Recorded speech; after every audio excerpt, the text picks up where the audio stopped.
Bienvenidos a la iglesia y un gran saludo a todos nuestros campus en línea. Gracias por acompañarnos hoy. Estamos tan contentos de que estén con nosotros. Hace poco estuve pensando en mi hermano menor. Mi hermano y yo compartimos el mismo cuarto toda nuestra infancia. Él es 2 años menor que yo y yo siempre me lo llevaba a todas partes. Éramos muy cercanos. Cuando yo estaba en la preparatoria y él en la secundaria, yo lo llevaba a las cosas de la prepa. Cuando yo estaba en la universidad y él todavía en la prepa, me lo llevaba a las fiestas de la uni. Yo sé que no todos son súper unidos con sus hermanos, pero por alguna razón mi hermano y yo teníamos ese lazo. Y siguió hasta la adultez. Yo me mudé a Chicago y él seguía en Oklahoma y siempre trataba de convencerlo de mudarse conmigo. Después de un par de años de insistir, se unió conmigo en Chicago. En la universidad compartimos una casa con 7 chicos y Tyler y yo dormimos juntos en un sofá cama todo un semestre. Nuestra renta era de $50 al mes. Fue increíble. Pasamos el primer cuarto de nuestras vidas juntos, muy unidos. Y cuando yo estaba a finales de mis 20, mi hermano se casó con una dulce chica llamada Julie. Y yo fui el padrino, por supuesto. Y por alguna razón, mi hermano programó su boda en el fin de semana del partido de fútbol de Oklahoma, Texas. Y no sé por qué hizo eso. No sé si consiguió una buena oferta o algo. Pero en Oklahoma nadie podría imaginar a alguien programando su boda ese fin de semana. Así que estamos en la iglesia, estamos como en un sótano, encontramos una televisión, gloria a Dios, y estamos sentados viendo el partido esperando a que empiece la boda, y mi hermano junta a todos los padrinos y se pone a hablarles. Habla con sus muchachos, les dice, ya saben, que los ama, y dice, tengo un regalo para todos ustedes, y empieza a repartir regalos. Excepto que nunca me da uno, así que me pregunto dónde está el mío. Y luego mi hermano les anuncia a todos sus amigos: Brandon, eres mi hermano mayor, has estado ahí para mí, te amo mucho, y por eso, como mi regalo para ti, voy a ponerle tu nombre a mi primogénito. ¡Wow! Fue todo un momento. Yo estaba llorando, él estaba llorando. Mi hermanito, qué regalo, iba a nombrar a su primer hijo con mi nombre. Así que pasé los siguientes años esperando pacientemente a que mi hermano y su esposa por fin quedaran embarazados del pequeño Brandon Jr. Y por fin llega el día y mi hermano viene a la casa, estamos sentados alrededor del fogón en el patio trasero y él sonríe más de lo normal y me dice: hermano, tengo grandes noticias, Julie está embarazada. Y yo, felicidades, no puedo esperar para conocer a ese bebé, y asumiendo que es niño, va a ser tan genial tener un sobrino con mi nombre. Y mi hermano se detuvo con torpeza y se quedó mirando sus pies. Bueno, Brandon, el asunto es este. La verdad, nunca le pregunté a mi esposa si podía ponerle tu nombre a mi hijo y... bueno, no le encanta la idea, así que voy a tener que retractarme, lo siento mucho. Y él pudo ver el dolor en mis ojos. Así que rápidamente ofreció: bueno, ¿qué te parece el nombre Brendan? Y yo dije: lo odio. ¿Estás bromeando? ¿Preferirías ponerle el nombre del actor que hizo Hombre de Encino a tu hijo antes que el de tu propio hermano? ¿En serio? Y esa es la historia de cómo mi sobrino se llamó Hank. Porque mi hermano ama la música country más que a mí. Ese día aprendí una lección: los planes cambian, incluso si es una promesa de tu propia sangre o de tu incondicional hermano. Además, lección número 2. Nunca le prometas a alguien que vas a ponerle su nombre a tu hijo a menos que primero lo consultes con tu esposa. Por cierto, Tyler, si estás viendo esto, sigo esperando mi regalo de bodas. Tomen sus Biblias, vayan a 2 Corintios capítulo 1 y manténgalo abierto, verso 12. Este pasaje único al final del capítulo 1 nos muestra al apóstol Pablo y su cambio de planes. Si recién se unen, estamos en la segunda semana de una nueva serie titulada La vida cristiana victoriosa. La semana pasada abordamos la pregunta, ¿cómo sé si estoy viviendo una vida victoriosa? ¿Cómo sé si estoy ganando? Muchas veces, en círculos cristianos, ser victorioso se entiende como estar sano, tener dinero y ser exitoso. Pero ¿es eso verdad? ¿Qué es vida cristiana victoriosa? En realidad, ¿cómo se ve? ¿Cómo lo hacemos? Y para abordar esto, vamos a echar un vistazo al libro de 2 de Corintios, verso por verso. El pastor Shane hizo un trabajo excelente para arrancar. La semana pasada aprendimos que la autoridad de Pablo estaba siendo cuestionada. La razón por la que su autoridad estaba siendo cuestionada era porque la iglesia en Corinto tenía una visión distorsionada de lo que es ganar, de lo que es ser un cristiano victorioso, cómo se veía. La semana pasada hicimos la pregunta, ¿qué significa tener éxito en el reino de Dios? ¿Qué significa? ¿Qué significa ser significativo? ¿Qué significa ser impresionante en el reino de Dios? Y todas estas respuestas a estas preguntas están siendo replanteadas por Pablo mientras escribe esta carta. Y hoy, si están tomando notas, queremos hacer la pregunta, ¿cómo interpreto el cambio? Si la semana pasada fue ¿cómo gano? Esta semana es ¿cómo manejo el cambio? ¿Y cómo sé cuándo rechazar el cambio? ¿Y cómo sé cuándo aceptar el cambio? La vida cristiana victoriosa, como verán, será una vida llena de cambios, como veremos en el texto de hoy. Vamos a retomar 2 de Corintios 1:12. Porque nuestra satisfacción es esta, el testimonio de nuestra conciencia que en la santidad y en la sinceridad que viene de Dios, no en sabiduría carnal, sino en la gracia de Dios, nos hemos conducido en el mundo y especialmente hacia vosotros, porque ninguna otra cosa os escribimos, sino lo que leéis y entendéis. Y espero que entenderéis hasta el fin, así como también os habéis entendido en parte que nosotros somos el motivo de vuestra gloria, así como también vosotros la nuestra, en el día de nuestro Señor Jesús. Y con esta confianza me propuse ir primero a vosotros, para que 2 veces recibierais bendición. Es decir, quería visitaros de paso a Macedonia y de Macedonia ir de nuevo a vosotros y ser encaminado por vosotros en mi viaje a Judea. Por tanto, cuando me propuse esto, ¿acaso obré precipitadamente? ¿O lo que me lo propongo conforme a la carne para que en mí haya al mismo tiempo el sí, sí y el no, no? Pero como Dios es fiel, nuestra palabra a vosotros no es sí y no, porque el Hijo de Dios, Cristo Jesús, que fue predicado entre vosotros por nosotros, por mí y Silvano y Timoteo, no fue sí y no, sino que ha sido sí en él, pues tantas como sean las promesas de Dios, en él todas son sí. Por eso también por medio de él, amén, para la gloria de Dios por medio de nosotros. Ahora bien, el que nos confirma con vosotros en Cristo y el que nos ungió es Dios, quien también nos selló y nos dio el Espíritu en nuestro corazón como garantía. Mas yo invoco a Dios como testigo sobre mi alma, que por consideración a vosotros no he vuelto a Corinto.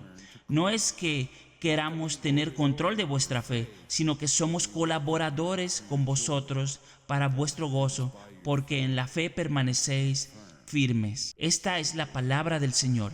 Hay mucho pasando aquí. Denme un momento para desglosarlo. En el pasaje, Pablo está abordando problemas continuos con Corinto. Y realmente surgen 5 temas aquí, y son como los 5 grandes que quiero destacar. Preguntas sobre la fiabilidad y la autoridad de Pablo. Tensiones relacionales por conflictos previos, influencia de falsos maestros y filosofías rivales. Malentendidos sobre el enfoque de Pablo, inmadurez espiritual y división en la iglesia. Así que primero, Pablo aborda algunas críticas sobre su cambio en los planes de viaje. Él había planeado inicialmente visitar la iglesia de Corinto 2 veces, pero no lo hizo, y eso llevó a algunos en la iglesia a acusarlo de ser poco confiable. Cuando me propuse esto, ¿acaso obré precipitadamente? Él dice, o lo que me lo propongo conforme a la carne, para que en mí haya al mismo tiempo el sí, sí y el no, no. Esto plantea dudas sobre la confiabilidad y la autoridad de Pablo, pero él se defiende afirmando que estas decisiones no se tomaron a la ligera, sino que estuvieron motivadas por un deseo de evitarles a los corintios una visita dolorosa. Y no es la primera vez que Pablo tiene que defenderse. De hecho, en el capítulo 10 vemos más contexto, donde dicen, sus cartas son duras y fuertes, pero él en persona no impresiona a nadie y como orador es un fracaso. Esta gente criticaba abiertamente no solo el liderazgo de Pablo, sino su espíritu. Pablo con frecuencia defiende su autoridad contra los detractores en la Escritura. A ellos lo llama superapóstoles, pero considero que nada soy inferior a esos superapóstoles. Quizás yo sea un mal orador, pero tengo conocimiento. Esto se lo hemos demostrado a ustedes de muchas maneras. Es que cometí un pecado al humillarme yo para enaltecerlos a ustedes, predicándoles las buenas noticias de Dios gratuitamente. Así que Pablo está en una situación donde su autoridad está siendo seriamente cuestionada. Muy bien. Segundo, Pablo explica que retrasó su visita para no causar más angustia. ¿Por qué? Porque al inicio del capítulo verán que Pablo se refiere a una visita dolorosa. Él había estado confrontando a la iglesia con varios asuntos y me imagino que hubo sentimientos heridos. Muy bien, fue incómodo. Pablo estaba tratando con el pecado de la iglesia, con personas específicas. Fue un encuentro incómodo, la última vez que los visitó. Y vemos en el libro de 1 Corintios que Pablo realmente se metió con varios temas, es decir, se metía con la vida sexual de la gente, se metía con las facciones, se metía con los que se demandaban entre sí, todo tipo de cosas, se metía en sus asuntos y no les gustó.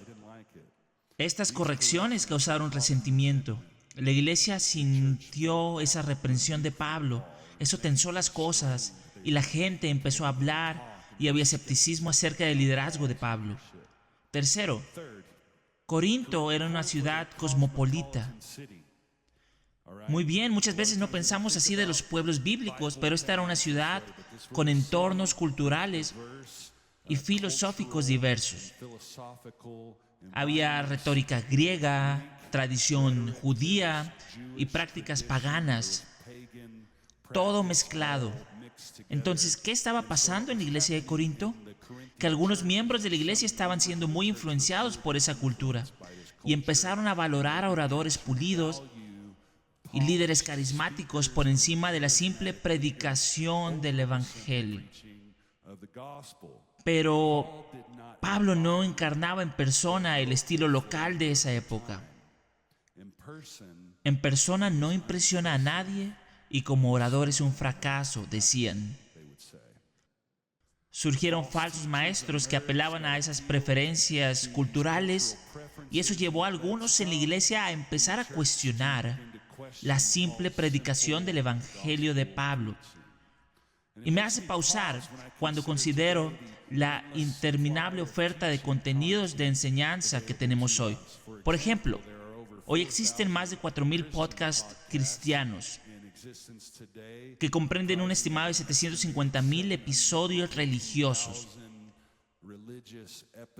Todo eso está en tu bolsillo ahora mismo y para 2025 hay más de 50,000 canales cristianos en YouTube alrededor del mundo. Y todo eso, de nuevo, está en tu teléfono ahora mismo. Ahora, por un lado, qué tiempo increíble para estar vivos y tener acceso a tantos autores, teólogos y maestros. Pero por otro lado, si Pablo estaba lidiando con falsos maestros en la ciudad de Corinto, que era una ciudad de alrededor de 50 a 70,000 personas, ¿cómo imaginamos que podremos discernir entre enseñanzas verdaderas y falsas entre los miles de maestros cristianos en nuestros teléfonos? Hoy hay más creadores de contenido cristiano que toda la población de Corinto. ¿No les parece impresionante? Piénsenlo. Y eso ni siquiera incluye lo mainstream como una charla TED o un episodio de Joe Rogan o de Tucker Carlson. Explico todo esto para ojalá ayudar a que entiendan que esto no era solo un problema de Corinto, sino un asunto actual con el que vale mucho la pena que lidiemos hoy. Entonces, hay falsos maestros y filosofías en conflicto y chocan contra el evangelio que Pablo está enseñando, ¿de acuerdo? Número 4. Hay malentendidos sobre el enfoque de Pablo. La decisión de Pablo de retrasar su visita fue para evitarle a la iglesia una visita confrontativa. Mas yo invoco a Dios como testigo sobre mi alma, que por consideración a vosotros no he vuelto a Corinto. Sin embargo, esto pudo haberse malinterpretado. Algunos corintios pueden haber entendido la contención de Pablo como debilidad o indecisión. Como pueden ver, Pablo intenta lograr un equilibrio cuando leen Primera y Segunda de Corintios. Él busca equilibrar corrección y ánimo. En Primera de Corintios da una fuerte reprensión, pero también enfatiza la humanidad, el sufrimiento y la debilidad como marcas del verdadero discipulado. Y en el capítulo 12 dice cosas como: por eso me regocijo en debilidades, insultos, privaciones, persecuciones y dificultades que sufro por Cristo, porque cuando soy débil, entonces soy fuerte. 5. En última instancia, hay un tema general de inmadurez espiritual. Pablo suplica a los corintios que reconozcan su sinceridad.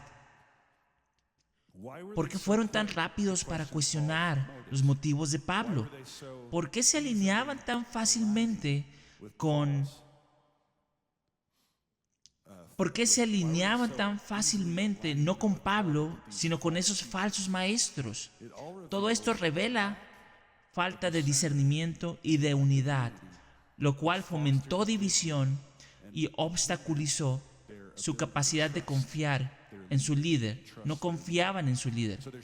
Así que hay todo este alboroto, y la cereza del pastel es que Pablo no viene, y en lo que realmente quiero entrar hoy es en el cambio de planes de Pablo. Creo que lo que más me impacta de este pasaje es que Pablo probablemente estaba más ocupado que cualquiera de los corintios a los que les escribía, y aún así hubo una resistencia extrema y una crítica abierta sobre cómo estaba eligiendo usar su tiempo. Y el cambio de planes de Pablo causó un verdadero alboroto en la iglesia. Hace algún tiempo leí un artículo de un pastor llamado Jon Tyson, a quien sigo, es amigo mío, y dice que una de las grandes tragedias de la vida es el ritmo violento al que se nos exige vivir. Piensen en todas las personas que conocen. Tienen agendas llenas de la mañana a la noche, listas interminables de quehaceres y tareas, y por eso siempre buscamos cómo maximizar el esfuerzo, lograr un equilibrio elusivo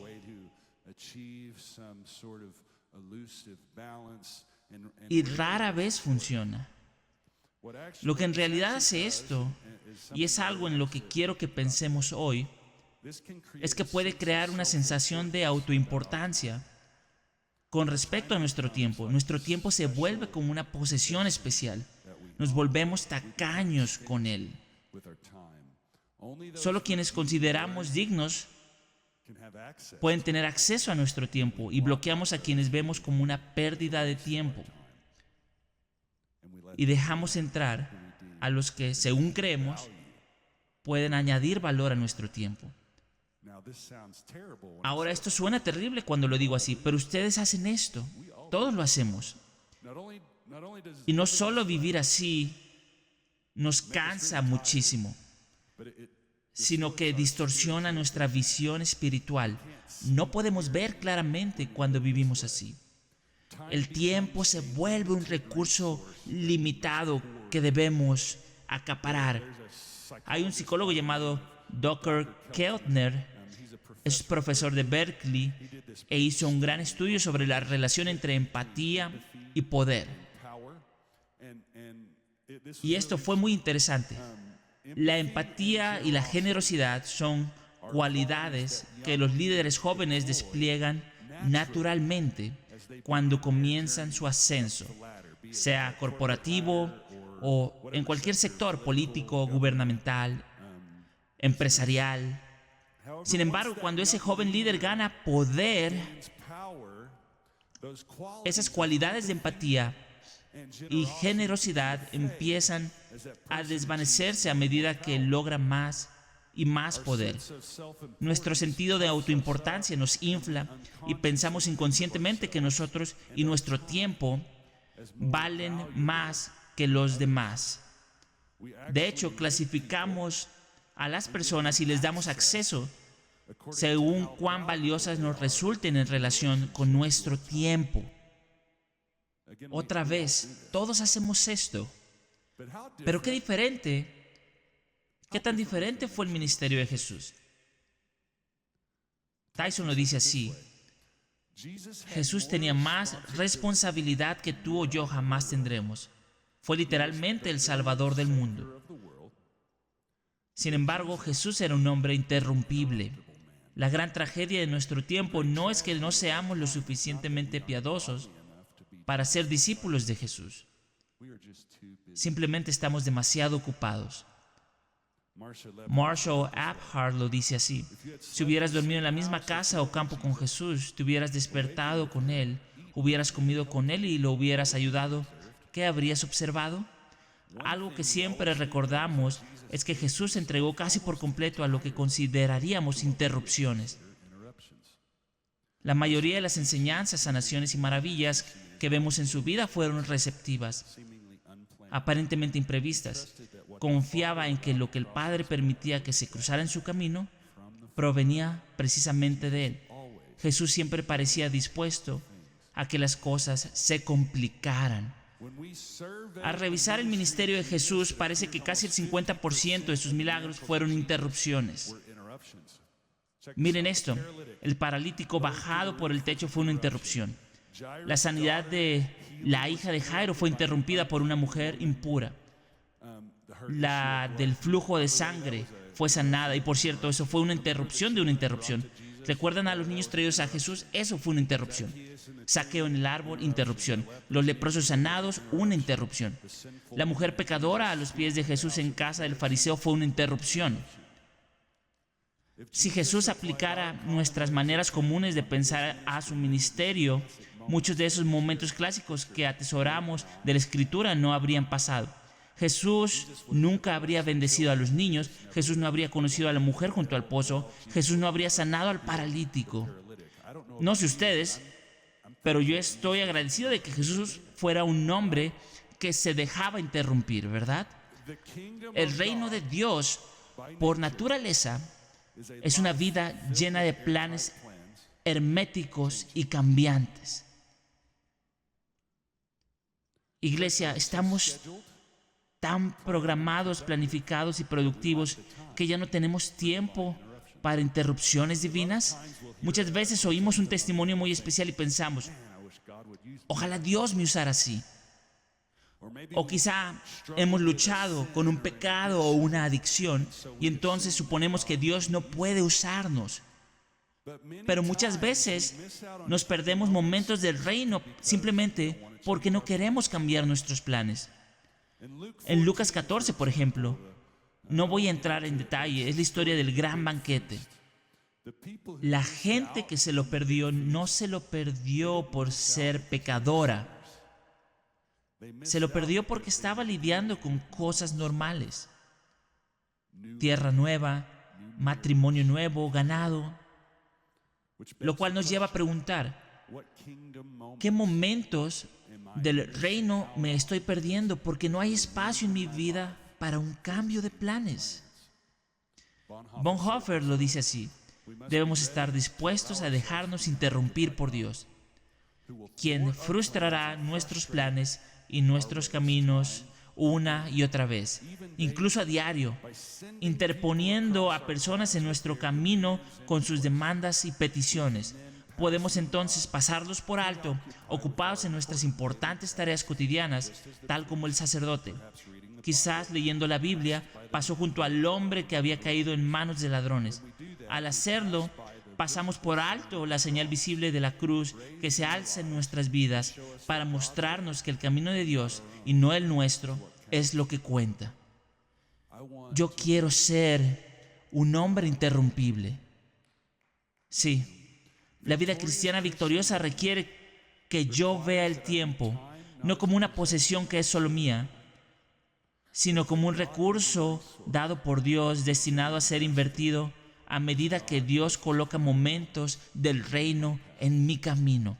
Ahora, ¿significa esto que ando por ahí sin ton ni son, rebotando hacia todo y todos los que se me cruzan? No, no significa eso. Me ayuda a ver el tiempo de modo similar a una visión del reino sobre el dinero.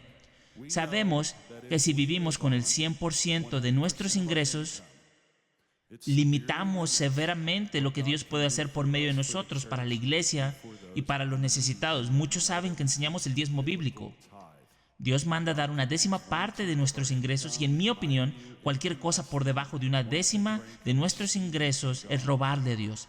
Sin embargo, no quiero ser el tipo que llega al cielo y cuyo reconocimiento de Dios sea simplemente: bueno, gracias por no robarme, Brandon, ¿verdad? Quiero dar más allá del diezmo.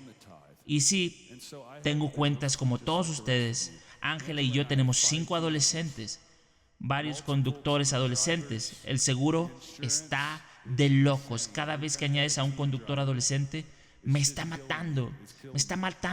La despensa, la hipoteca. La vida está carísima. Los dos elegimos, por alguna razón, carreras en las artes, así que no estamos nadando en dinero. Para diezmar y dar más allá del diezmo tenemos que comunicarnos, planear y hablarnos. Iglesia, con el tiempo es igual. Hemos escuchado al pastor Shane muchas veces enseñar sobre diezmar el tiempo, así como planificamos nuestras finanzas para dar. Hoy tenemos que planear intencionalmente diezmar el tiempo, o no va a pasar. Si mi agenda está tan llena que no puedo ni respirar, una interrupción va a disparar tanta ansiedad y miedo que no podré ver el momento del reino que me está mirando de frente. Tenemos que planear y volvernos gente interrumpible. Debemos ser personas que sí conocemos nuestro llamado, nuestras órdenes de marcha, nuestra dirección, pero podemos ser redistribuidos por el Señor en cualquier momento. Bien, entonces, ¿cómo aplicamos esto? Creo que hay 2 lecciones. Hay una lección para el cuerpo, la iglesia, y una lección personal. Al leer Corintios me puse a pensar en el conflicto. Está bien, no es ningún secreto que hay personas que han sido heridas por conflictos en la iglesia. He estado en esto por mucho tiempo. Hay una larga lista de historias de heridas de iglesia. Con los años se hacen acusaciones, amigos dejan de hablarse, se rompen grupos pequeños y la lista sigue. Cuando la gente de la iglesia se pone en contra unos de otros, típicamente no significa que haya un gran escándalo. Lo vemos en los Corintios, ¿cierto? Es simplemente que la gente es gente. Usualmente significa que hay un grupo de seres humanos siendo seres humanos, y el conflicto es inevitable. Esta semana tuve múltiples reuniones con personas de nuestra comunidad que están arreglando cosas relacionales con grados variados de éxito. A veces nuestro conflicto va dirigido unos contra otros. A veces nuestro conflicto va dirigido hacia nuestros líderes, como vemos aquí en el texto. Ahora, me identifico con la perspectiva de Pablo aquí. Obviamente, cuando lees esto, como que porque soy pastor, como que me pongo del lado de Pablo. No solo está contendiendo por la palabra y los caminos de Dios entre la iglesia, sino que también está en una posición en la que ahora tiene que defenderse de acusaciones que le trajeron los corintios. El testimonio de nuestra conciencia que en la sanidad y en la sinceridad que viene de Dios, no en sabiduría carnal, sino en la gracia de Dios, nos hemos conducido en el mundo y especialmente hacia vosotros. Verso 14. Si como también nos habéis entendido en parte que nosotros somos el motivo de vuestra gloria, así como también vosotros la nuestra en el día de nuestro Señor Jesús. Ahora quiero leer del 12 al 14 en la versión de Passion, porque creo que ayuda a salir un poco de la cabeza y oír el corazón.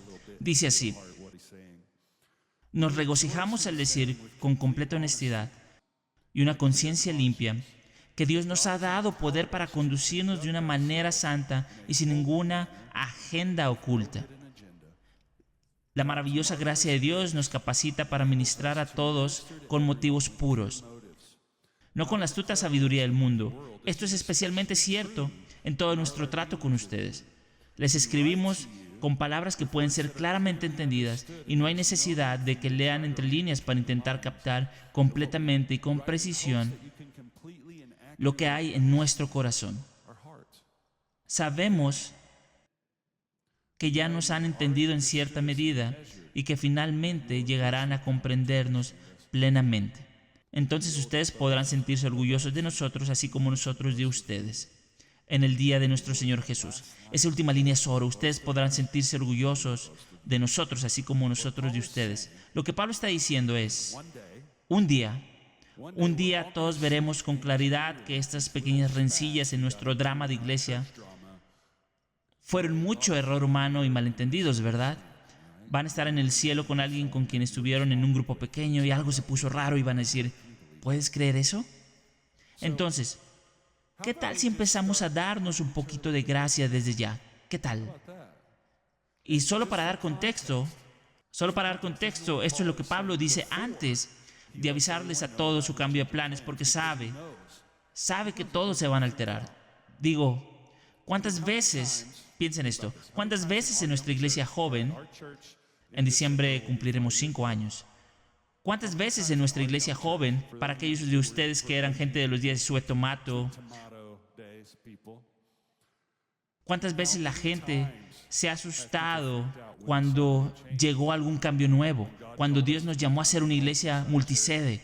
Hubo quien se alteró. Cuando Dios nos llamó a adoración 24/7, la gente se estaba volviendo loca. Hubo una temporada en que veíamos milagros y manifestaciones del Señor que no habíamos visto antes. Hubo una temporada, y esto va a sonar muy loco para algunos visitantes, hubo una temporada en la que la presencia de Dios se manifestaba como brillo sobre este salón. A veces estaba en la ropa de la gente, a veces en la cara de los niños. Había niños saliendo del lobby con la cara literalmente llena de brillantina. Hablemos de cambio. A algunos les fue difícil conciliar esto en su mente lógica. Tomé un café con un amigo congregante aquí durante esa temporada, que estaba convencido de que poníamos brillantina en las rejillas de ventilación de nuestro auditorio y la soplábamos al salón. Este chico me conoce y sí, me dolió. Somos amigos. Por la gracia de Dios, seguimos siéndolo. Pero tuvimos que tener toda esta conversación y esta novedad lo asustó. Traigo todo esto a colación para decir, iglesia, cuando venga un cambio en nuestra casa, ya sea algo nuevo que Dios haga por su espíritu o una decisión estratégica o lo que sea, cuando venga un cambio, podemos por favor asumir que nuestros líderes, nuestro equipo, nuestros ancianos son personas de integridad que oran, oyen al Señor y caminan en acuerdo y unidad. Si tenemos preguntas, podemos ir con la persona hacia la que van dirigidas nuestras preguntas. Podemos orar unos por otros. Podemos extendernos gracia unos a otros. No estoy oyendo muchos sí, pero espero que en su corazón haya varios sí. Así que esa es la aplicación para nuestro cuerpo. El cambio es inevitable, especialmente en una iglesia como la nuestra. Demos gracia los unos a los otros y a nuestros líderes. Amén. Queremos ser, aquí está el punto, queremos ser de los que responden rapidísimo a lo que sea que la voz del Señor esté diciendo, ¿cierto? Queremos mejorar en esto. No queremos hacer una gran fiesta de drama cada vez que Dios nos envía en una nueva dirección. Jesús habló a menudo de odres nuevos, ¿verdad? ¿Por qué hizo esto? Porque el vino nuevo requiere nuevos odres. Los odres nuevos son frescos, elásticos, se estiran. Los odres nuevos pueden contener el vino nuevo del cambio y expandirse sin romperse. Si queremos el vino nuevo del Espíritu, tenemos que renovar nuestros odres a diario. Si intentamos meter la cosa nueva que Dios hace en recipientes viejos, seguro se romperán. Estoy dispuesto a romper los compromisos de ayer para decir sí a lo nuevo de Dios hoy. La aplicación personal es simplemente esta. ¿Estoy convirtiéndome en una persona que abraza el cambio o que resiste el cambio? El triste hecho es que conforme la gente envejece, tiende a odiar más y más el cambio. Pienso en cada persona vieja que conocen. Una vida cristiana victoriosa es una vida llena de cambio. Si no aprendo a abrir las manos y decir, aquí estoy, envíame, tendremos un impacto muy pequeño con nuestra única vida. Si estamos tan enfocados en nuestra propia seguridad, en nuestros reinos chiquititos, tendremos un impacto muy pequeño con nuestra única vida. Si quieren causar el máximo impacto para el reino de Dios, probablemente requerirá un cambio de planes una y otra vez y otra vez y otra vez, y así sucesivamente hasta que nos encontremos cara a cara con Jesús. Hay una relación entre cambio y rendición. Cambio y rendición van de la mano. ¿Cómo puedo ser un discípulo de Cristo, lo cual es por definición un llamado a morir, tomar mi cruz y rendirme? ¿Cómo puedo hacer eso y estar violentamente en contra del cambio? Ahora, sí quiero dar una recomendación a nuestra iglesia. Hemos visto a muchos en esta comunidad abrazar el cambio por causa del reino en días recientes. Hemos visto a personas dispuestas a viajar. Personas se han ofrecido dispuestas a mudarse a diferentes naciones. Personas se han presentado con una generosidad increíble para la obra a la que Dios nos está llamando. Hemos visto a gente dispuesta a cambiar su horario de sueño, gente dispuesta a cambiar sus horarios de trabajo y de escuela. Es hermoso. Y solo quiero decir, bien hecho, y sigan así. Ahora, al cerrar, quiero compartir un testimonio. Hace 2 semanas, como a las 11 a.m., un martes, iba caminando por el lobby de camino de una cita a la otra, y era uno de esos días en que tenía la agenda súper apretada. Tenía una lista de tareas larguísima. No quería atrasarme y estaba decidido a maximizar el día. Así que iba caminando por el lobby con propósito. ¿Les pasa en el trabajo cuando caminan con la cabeza agachada para que nadie los vea y vas dando esa vibra de, por favor, no me detengan, por favor? Entran a tu oficina y tú sigues trabajando en tu escritorio como un intruso. Yo estaba dando totalmente esa vibra. Y Cristina está en el lobby hablando con un joven y yo le estoy dando todas las señales a Cristina. Y de todos modos viene y me agarra y dice, quiero que conozcas a este chico, Austin. Y Austin y yo comenzamos a hablar en privado y rápidamente me di cuenta de que era una cita divina. Austin comparte que ha estado viendo las noticias y vio el asesinato de Charlie Kirk y tuvo una revelación. Sintió en ese momento el conocimiento de que hay bien y hay mal.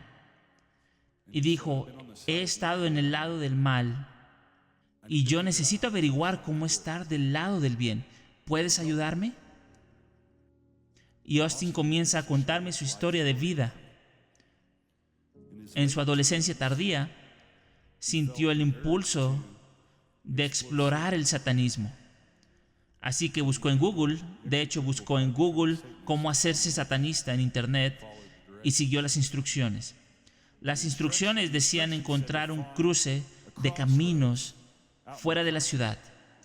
Así que encontró un par de caminos de tierra que se cruzaban y llevó un objeto de su infancia, que también era parte de las instrucciones. Era un osito de peluche que su papá le dio cuando era niño. Siguió las instrucciones y enterró ese peluche en la intersección del cruce de caminos, allá en el campo, a medianoche, fuera del pueblo. Y luego oró esta oración que encontró en línea al lado oscuro y entregó el señorío de su vida a Satanás. Y explicó que sintió ese poder venir sobre él en ese momento. Y desde ese momento en adelante la vida se volvió muy difícil para Austin. Sufrió heridas de bala, ha tenido problemas en sus relaciones y ha batallado con el alcoholismo por un tiempo. Así que Austin me comparte todo esto y yo simplemente le pregunto, ¿puedo hablarte de Jesús? Y él dice sí. Y presento el evangelio de la manera más simple que puedo. Le pregunto a Austin si le gustaría recibir a Cristo y él dice sí. Entonces oramos juntos y hacemos la oración del pecador y llegamos a la parte donde le pedimos al Señor que nos perdone y le pido a Austin que confiese sus pecados específicamente, especialmente los que están pesando en su corazón ahora mismo. Y Austin comienza a confesar sus pecados al Señor. Y eran pesados. Y las cargas se le iban quitando. Y él sollozaba y yo lloraba. Y una por una empieza a confesar sus pecados. Amigos, se podía sentir el peso cayéndose de sus hombros al hacer estas confesiones. Austin empieza a llorar mientras confiesa su pecado y comienza a darle gracias a Jesús por salvarlo. Fue un momento santo.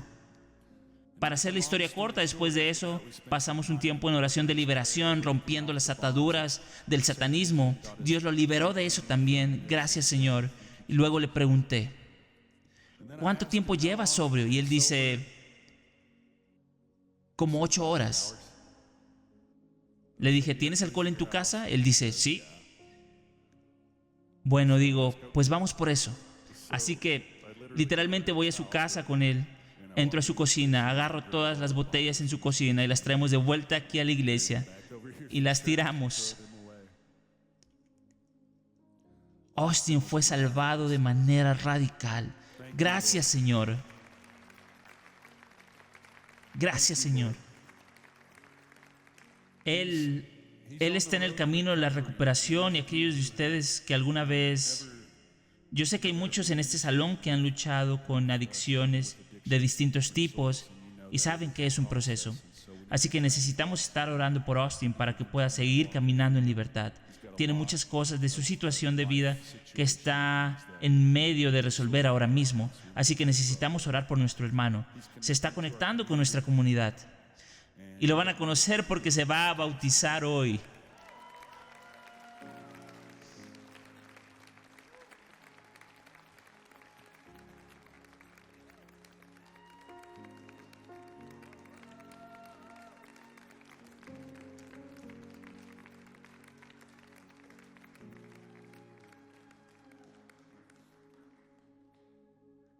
¿Saben qué tan fácil habría sido para mí perderme este momento?